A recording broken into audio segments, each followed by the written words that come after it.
Biden had some ministers who are members of the Republican Party, respect to the fact that that was a Democratic administration. Likewise, even Mr. Trump have got some ministers who are members of the Democratic Party. I'm saying Biden had ministers who were members of the Republican Party, and he was a Democratic president. And Trump has also got some Democrats in his cabinet today. There's no collision between Democratic Party and the Republican Party in the US. Secondly, we are running what is called a presidential system of government. We don't have opposition benches and government benches. We have what is called parliament as an institution. Parliament oversights the government. The executive implements policies.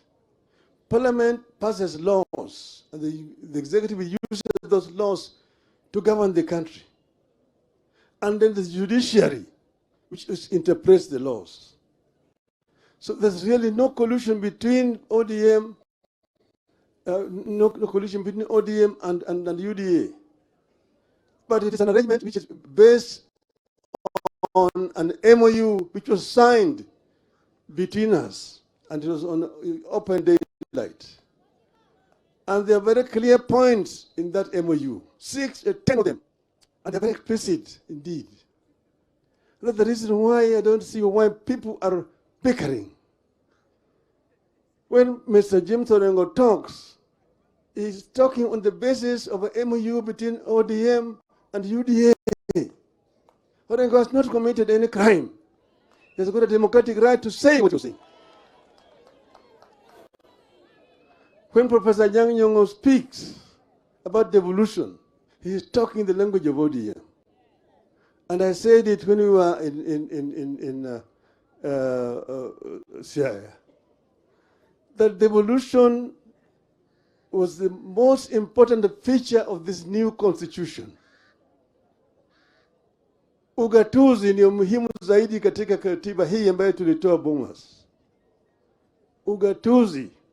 Lakini ugatuzi hajafanya kazi kwa sababu hatujatekeleza kulingana na sheria ambayo iko ndani ya katiba.